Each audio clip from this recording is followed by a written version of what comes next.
ನಮಸ್ಕಾರ ಸ್ನೇಹಿತರೆ, national TV ಅರ್ಪಿಸುವ ಬಿಗ್ ಬಾಸ್ ಅಪ್ಡೇಟ್ಗೆ ಸ್ವಾಗತ. ನಾನು ಸುಜಯ್ ರಾಜ್. ಸ್ನೇಹಿತರೆ, ನಿನ್ನೆ ಎಪಿಸೋಡಲ್ಲಿ ನೀವು ತ್ರಿವಿಕ್ರಮ್ ಅವರು ವಾಪಸ್ ಬಂದಿದ್ದಾನ ನೋಡಿರ್ತೀರಾ. ಅವ್ರು ಎಲಿಮಿನೇಟ್ ಆಗಿರೋದೇ ಸುಳ್ಳು ಅನ್ನೋದು ಮೊದಲೇ ಗೊತ್ತಿತ್ತು. ಅವ್ರು ಬಂದ ನಂತರ ಕಿಚ್ಚ ಸುದೀಪ್ ಅವರು ಹೇಳಿದ ಹಾಗೇನೆ ಮನೆಯಲ್ಲಿದ್ದಂತಹ ಕಂಟೆಸ್ಟೆಂಟ್ಸ್ಗಳೆಲ್ಲ ಅವರನ್ನು ಮಾತಾಡಿಸ್ದೇನೆ ಸ್ವಲ್ಪ ಹೊತ್ತು ಆಟ ಆಡಿಸಿದ್ರು. ಅದಾದಮೇಲೆ ಕಿಚ್ಚ ಸುದೀಪ್ ಅವರು ಕೊಟ್ಟಂತಹ ಟಾಸ್ಕ್ ಅಂತ ಗೊತ್ತಾಯಿತು.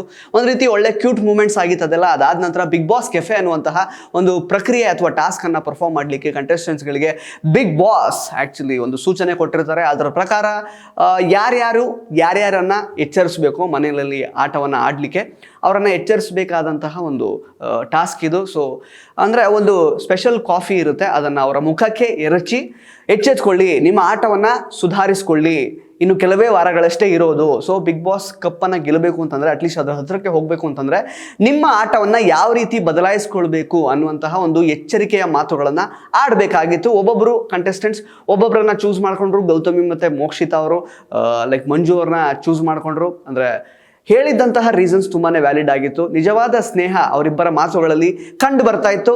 ಮಂಜು ಅವರೇ, ನೀವು ಮೊದಲು ತುಂಬ ಚೆನ್ನಾಗಿ ಆಟ ಆಡ್ತಾ ಇದ್ರಿ. ಇವನ್ ರಾಜನ್ ಟಾಸ್ಕ್ ಆಗಿರಬಹುದು, ಅದಕ್ಕಿಂತ ಮುಂಚೆ ಗ್ರೇ ಏರಿಯಾ ಹುಡ್ಕೋದಾಗಿರಬಹುದು, ಬಹಳ ಚೆನ್ನಾಗಿ ಆಟ ಆಡ್ತಾ ಇದ್ರಿ. ಬಟ್ ಈಗ ಕೆಲವೊಂದಷ್ಟು ವಾರಗಳಿಂದ ಬಹಳ ಮಂಕಾಗಿದ್ದೀರಿ. ದಯವಿಟ್ಟು ನಿಮ್ಮ ಆಟವನ್ನು ರೆಸ್ಯೂಮ್ ಮಾಡ್ಕೊಳ್ಳಿ, ಇಲ್ಲಾಂದರೆ ಕಷ್ಟ ಆಗುತ್ತೆ ಅನ್ನುವಂತಹ ಮಾತುಗಳನ್ನು ಆಡಿದರು. ಮಂಜು ಅವರು ಕೂಡ ಅದನ್ನು ತುಂಬ ಕಾಮಾಗೇನೆ ಅದನ್ನು ಈಸಿಯಾಗಿ ತಗೊಂಡ್ರು. ಇನ್ಫ್ಯಾಕ್ಟ್ ಮೋಕ್ಷಿತಾ ಅವರು ಮಂಜು ಅವ್ರನ್ನ ಮೋಟಿವೇಟ್ ಮಾಡ್ತಾ ಇದ್ದಂತಹ ರೀತಿ ಕೂಡ ತುಂಬ ಚೆನ್ನಾಗಿ ಅನ್ನಿಸ್ತು. ನಿನ್ನೆ ಎಪಿಸೋಡಲ್ಲಿ ನೋಡುವಾಗ ಅವರು ಹೇಳ್ತಾ ಇದ್ರು, ನಿಮ್ಮ ಆಟನ ನೀವು ಬದಲಾಯಿಸ್ಕೋಬೇಡಿ, ಅದು ಬೇರೆ ಥರ ಕಾಣ್ತಾ ಇದೆ, ಸೊ ನಿಮ್ಮ ಆಟ ಏನಿತ್ತು ಅದನ್ನು ಚೆನ್ನಾಗಿ ಆಡಿ ಅನ್ನೋ ಥರ ಎಲ್ಲ ಅವ್ರನ್ನ ಮೋಟಿವೇಟ್ ಮಾಡ್ತಾ ಇದ್ರು ಮಂಜು ಅವ್ರನ್ನ. That was a good moment ಒಂದು ರೀತಿ ನೋಡಲಿಕ್ಕೆ. ಬಿಕಾಸ್ ಮೊದಲಿಂದ ಇವ್ರು 3 ಜನನ ಒಟ್ಟಿಗೆ ನೋಡಿ ಅಭ್ಯಾಸ ಆದಂತಹ ಪ್ರೇಕ್ಷಕರಿಗೆ ಇದನ್ನು ನೋಡುವಾಗ ಒಂದು ರೀತಿ ಹೆಲ್ದಿ ಅಟ್ಮಾಸ್ಫಿಯರ್ ಇದೆಯಲ್ಲ, ಮತ್ತೊಂದು ಸಲ ಅವ್ರು 3 ಜನಗಳ ಮಧ್ಯೆ ಇದ್ದಂತಹ ಒಂದು ವೈಮನಸ್ಸು ಏನಿದೆಯಲ್ಲ ಅದು ಕ್ಲಿಯರ್ ಆಯ್ತಲ್ಲ ಅನ್ನುವಂತಹ ಒಂದು ಸಮಾಧಾನ ಆಗಿರುತ್ತೆ.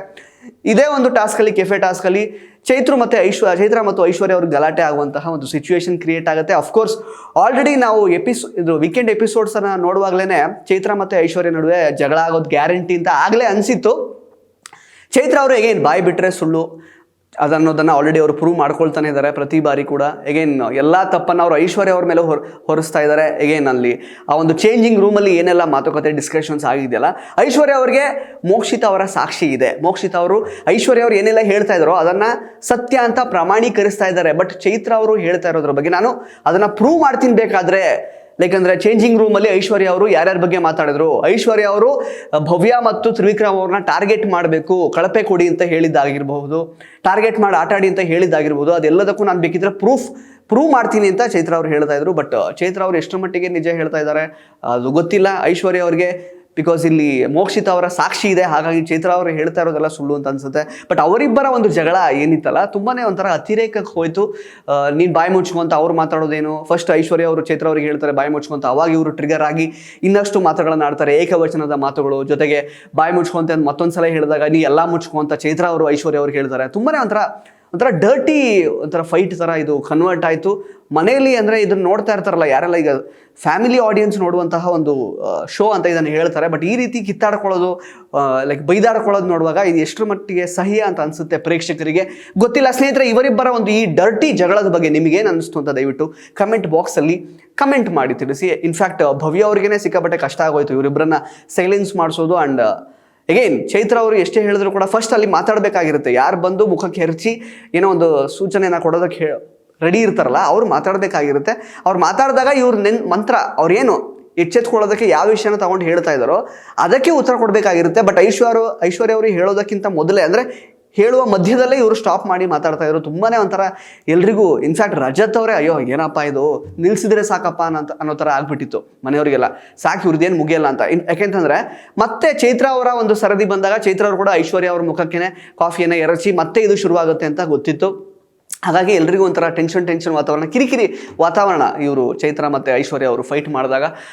ಅದನ್ನು ಹೊರತುಪಡಿಸಿದ ತ್ರಿವಿಕ್ರಮ್ ಅವರು ಮೋಕ್ಷಿತಾ ಅವ್ರ ಮುಖಕ್ಕೆ ಕಾಫಿಯನ್ನು ಎರಚಿದ್ರು. ತುಂಬ ಸ್ಟ್ರೇಂಜ್ ಅಂತ ಅನ್ನಿಸ್ತು. ಅಂದರೆ ನಿಮ್ಮ ಆಟನ ನೀವು ಚೆನ್ನಾಗಿ ಆಡ್ಕೊಂಡು ಹೋಗಿ ಫಿಸಿಕಲಿ, ಇನ್ಫ್ಯಾಕ್ಟ್ ಅವ್ರು ಕೊಟ್ಟಂತಹ ಸಜೆಷನ್ಸ್ ಚೆನ್ನಾಗಿತ್ತು ತ್ರಿವಿಕ್ರಮ್ ಅವರು.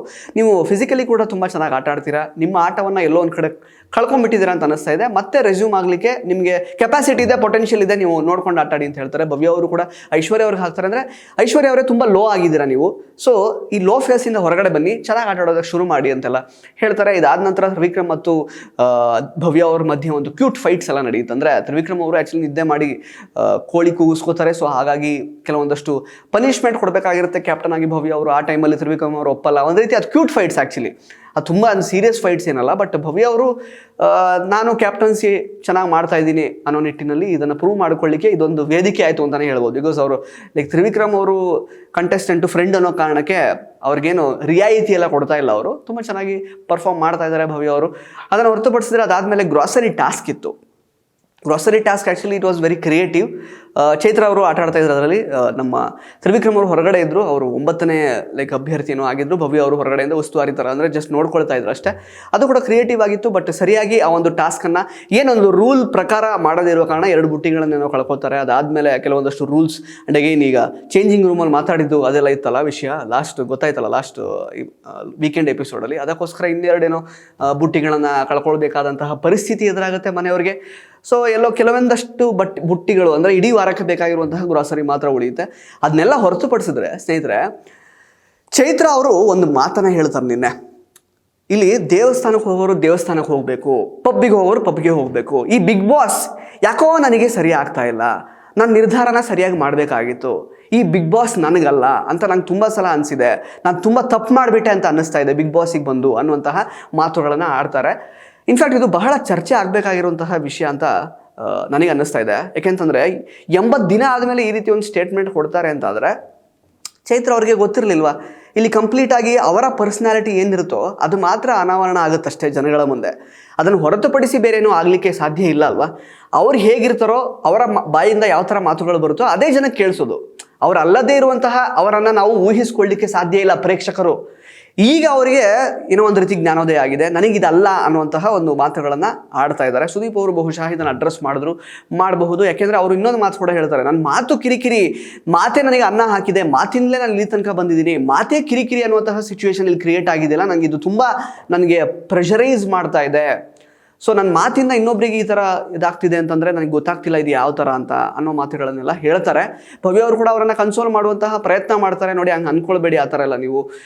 ನೀವು ಬೇರೆಯವ್ರು ಏನಾದರೂ ಮಾತಾಡಿದಾಗ ಅದನ್ನು ಕೇಳಲ್ಲ, ನೀವು ಮಧ್ಯೆ ನಿಮ್ಮದೇ ಏನೋ ಒಂದು ಹೇಳೋಕೆ ಹೋಗ್ತೀರಾ, ಆವಾಗ ಕಿರಿಕಿರಿ ಅನಿಸುತ್ತೆ ಅಷ್ಟೇ ಅನ್ನುವಂತಹ ಮಾತುಗಳನ್ನು ಹೇಳಿ ಭವ್ಯ ಅವರು ಕನ್ಸೋಲ್ ಮಾಡ್ತಾರೆ. ಬಟ್ ಚೈತ್ರ ಅವರು ಈಗ ರೀಕನ್ಸಿಲೇಷನ್ ಮಾಡ್ಕೊಳ್ತಿದ್ರಲ್ಲ, ಮೊದಲೇ ಗೊತ್ತಿರಲಿಲ್ವಾ ನಾವು ಹೆಂಗಿರ್ತೀವೋ ಹಂಗೆ ಜನಗಳ ಮುಂದೆ ಅದು ಅನಾವರಣ ಆಗಿಬಿಡುತ್ತೆ ಅಂತ. ಬಿಕಾಸ್ ಡಾಕ್ಟರ್ ಹತ್ರ ಹೋಗಿ ಟ್ರೀಟ್ಮೆಂಟ್ ತೊಗೊಂಡು ಒಳಗಡೆ ಸುಮ್ಮನೆ ಬರೋದ್ರ ಬದಲು ಅಲ್ಲೇನೋ ಮಾತಾಡ್ಕೊಂಡು ಬಂದು ಅಲ್ಲಿ ಯಾರೋ ಡಾಕ್ಟರ್ ಏನೋ ಅಂದರು, ನರ್ಸ್ ಏನೋ ಅಂದರು ಅಂತ ಅವರೇ ಬಂದು ಮನೆ ಒಳಗಡೆ ಹೇಳಿ ಅದೇನು ಮೂಲ ನಿಯಮ ಏನಿದ್ದೀರಾ ಅದನ್ನು ಅವ್ರು ಬ್ರೇಕ್ ಮಾಡಿದ್ರು. ಅವರು ಚೈತ್ರ ಅವ್ರಿಗೇನು ಬಿಗ್ ಬಾಸ್ ವೇದಿಕೆಯನ್ನು ಕ್ರಿಯೇಟ್ ಮಾಡಿಕೊಟ್ಟಿರಲಿಲ್ಲ. ನೋಡಿ ಆಪ್ಷನ್ ಇದೆ ಚೈತ್ರ ಅವರೇ, ನೀವು ಬೇಕಿದ್ರೆ ಮನೆಯವ್ರಿಗೆ ಏನೋ ಹೊರಗಡೆಯಿಂದ ತಿಳ್ಕೊಂಡು ಬಂದು ಕೆಲವೊಂದಷ್ಟು ವಿಷಯಗಳನ್ನು ಹೇಳಿ ಅದು ನಿಮಗೆ ಆಪ್ಷನ್ ಇದೆ ಬೇಕಿದ್ರೆ ಅಂತ ಏನು ಆಪ್ಷನ್ ಕೊಟ್ಟಿರಲಿಲ್ಲ. ಮೂಲ ನಿಯಮ ಅದು. ಯಾರು ಕೂಡ in fact last time Varthur Santosh ಹೋಗಿದ್ರು, ಎಲ್ಲೂ ಕೂಡ ಅವರು ಹೊರಗಡೆ ಆಗಿದ್ದನ್ನು ಬಂದು ಹೇಳೇ ಇರಲಿಲ್ಲ. ಜೈಲಿಗೆ ಹೋಗಿ ಬಂದಿದ್ರು ಆ್ಯಕ್ಚುಲಿ. ಇನ್ಫ್ಯಾಕ್ಟ್ ಹೇಳಬೇಕು ಅಂದರೆ 1 ವಾರ ಹೊರಗಡೆ ಇದ್ದರು, ಆಯಿತಾ. ಸೊ ಆದರೂ ಎಲ್ಲೂ ಬಂದು ಹೇಳ್ಕೊಂಡಿರಲಿಲ್ಲ. ಅವ್ರು ಏನೇನೀಗ ಈಗ ಶಿಶಿರ್ ಅವರಿಗೆ ಬ್ಯಾಕ್ ಸ್ಟಾಪ್ ಮಾಡಿದಾಗಿರಬಹುದು, ತ್ರಿವಿಕ್ರಮ್ ಅವ್ರನ್ನ ಚೂಸ್ ಮಾಡಿಕೊಂಡು ಅದೇನೋ ಸ್ಟ್ರಾಟರ್ಜಿ ಅಂತ ಅನ್ಕೋಬಹುದು. ಬಟ್ ಸ್ಟಿಲ್ ಅವರು ಅಲ್ಲಿ ನಂಬಿಕೆನ ಎದುರಿಟ್ಕೊಂಡು ಆ್ಯಕ್ಚುಲಿ ಟ್ರಸ್ಟ್ ಅನ್ನುವಂತಹ ಒಂದು ಫ್ಯಾಕ್ಟರನ್ನು ಇಟ್ಕೊಂಡು ಶಿಶಿರ್ ಜೊತೆಗೆ ಆಟ ಆಡಿದ್ದು.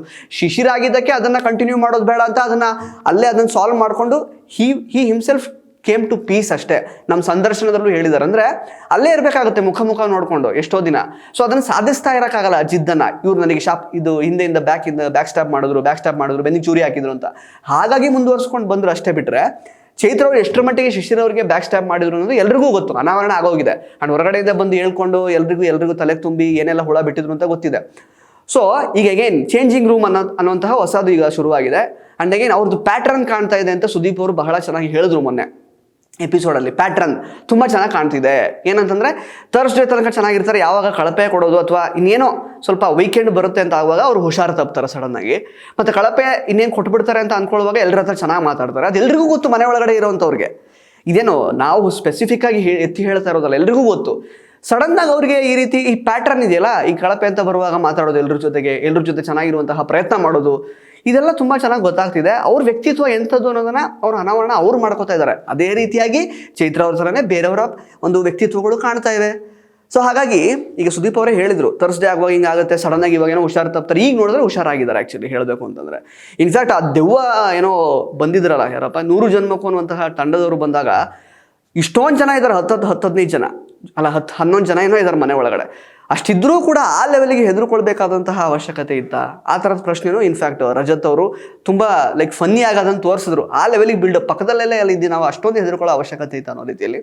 ಸೊ ಅವ್ರವ್ರ ವ್ಯಕ್ತಿತ್ವ ಅವರನ್ನು ತೋರಿಸ್ಕೊಳ್ತಾ ಇದ್ದಾರೆ. ಹೇಗೆ ಈಗ ಅದನ್ನು ಎತ್ತಿ ಹೇಳುವಾಗ ಇವತ್ತಿನ ಪ್ರೋಮೋ ಪ್ರಕಾರ ರಜತ್ ಅವರು ಎತ್ತಿ ಹೇಳಿದ್ದಾರೆ, ಓ ಇವತ್ತು ಮಂಡ್ಯನಾ, ಓ ಏನು ಇವತ್ತು ಹುಷಾರ ಚಿಗಿದ್ಕೊಂಡ್ಬಿಟ್ಟಿದಾರಲ್ಲ ಅನ್ನೋ ಥರ ಎಲ್ಲ ಮಾತಾಡಿದಾಗ, ಅಯ್ಯೋ ನಂಗೆ ಈ ಥರದ ವ್ಯಂಗ್ಯದ ಮಾತುಗಳು ಈ ರೀತಿ ಇದನ್ನು ನಾನು ಪ್ರೂವ್ ಮಾಡ್ಕೊಳ್ತಾ ಇದ್ರೆ, ಡಿಸ್ಪ್ರೂವ್ ಮಾಡದೇ ಇದ್ರೆ ನಾನು ಡಮ್ಮಿ ಆಗಿ ಹೋಗ್ತೀನಿ ಹಾಗೆಲ್ಲ ಮಾತಾಡ್ಕೊಂಡಿದ್ದಾರೆ. ಏನೋ ಹೆಸರೆಲ್ಲ ಯಾರ್ಯಾರು ವ್ಯಂಗ್ಯ ಮಾಡಿದಾರೋ ಅವರೆಲ್ಲ ಹೆಸರೆಲ್ಲ ಬರ್ಕೊಂಡು ದೇವಿ ಹತ್ರ ಏನೋ ಅವರು ಬೇಡ್ಕೋತಾ ಇದ್ದಾರೆ, ಅವಾಗೇನೋ ಆ ಥರದ್ದೆಲ್ಲ ಮಾಡ್ತಿದ್ದಾರೆ. ಬಟ್ ದಟ್ ಡಸಂಟ್ ವರ್ಕ್ ಅಲ್ವಾ, ಅದೇನೋ ಅವ್ರು ಯಾಕೆ ಹೋಗಿದ್ದಾರೆ ಅದನ್ನು ಮಾಡಬೇಕಾಗತ್ತೆ ಅಷ್ಟೇ ಅವರು. ಸೊ ಟ್ರುತ್ಫುಲ್ ಆಗಿ ಇರಬೇಕಾದಂತಹ ಒಂದು ಸಿಚುವೇಶನ್ನು ಯಾವಾಗಲೂ ಇರುತ್ತೆ ನಮಗೆ. ಬಟ್ ಯಾವ ಹಾದಿಯನ್ನು ಚೂಸ್ ಮಾಡ್ತೀವಿ ಅನ್ನೋಂಥದ್ದು ನಮ್ಮ ಮೇಲೆ ಡಿಪೆಂಡ್ ಆಗಿರುತ್ತೆ. ಒಟ್ಟಿನಲ್ಲಿ ಚೈತ್ರ ಅವ್ರ ಕಂಟೆಂಟ್ ಅಂತೂ ಕೊಡ್ತಾ ಇದ್ದಾರೆ, ಪ್ರೋಮೋಲ್ ಚೈತ್ರ ಅವರೇ ಬರ್ತಾ ಇದ್ದಾರೆ. ಒಟ್ಟಿನಲ್ಲಿ ಅವರ ಆಟವನ್ನು ನೀವು ಯಾವ ರೀತಿ ವಿಶ್ಲೇಷಣೆ ಮಾಡ್ತೀರಾ? ಮನೆಗೆ ಹಿಡಿ ಶಾಪ ಆಗ್ತಾ ಇದ್ದಾರೆ ಇವಾಗ ಇದರಲ್ಲಿ ಚೀಟಿಲೆಲ್ಲ ಬರ್ಕೊಂಡು. ಇದ್ರ ಬಗ್ಗೆ ನಿಮ್ಗೆ ಏನು ಅನಿಸುತ್ತೆ ಅಂತ ಕೂಡ ದಯವಿಟ್ಟು ಕಮೆಂಟ್ ಬಾಕ್ಸಲ್ಲಿ ಕಮೆಂಟ್ ಮಾಡಿ ತಿಳಿಸಿ. ಹಾಗೆಯೇ ಮುಂದೆ ಈ ವಾರದ ಒಂದು ಎಪಿಸೋಡ್ಗಳು ಯಾವ ರೀತಿ ಬರಬಹುದು ಅಂತ ನಿಮಗೆ ಅನಿಸುತ್ತೆ ಅಂತ ಕೂಡ ದಯವಿಟ್ಟು ಕಮೆಂಟ್ ಬಾಕ್ಸಲ್ಲಿ ಕಮೆಂಟ್ ಮಾಡಿ ತಿಳಿಸಿ. ಧನ್ಯವಾದ.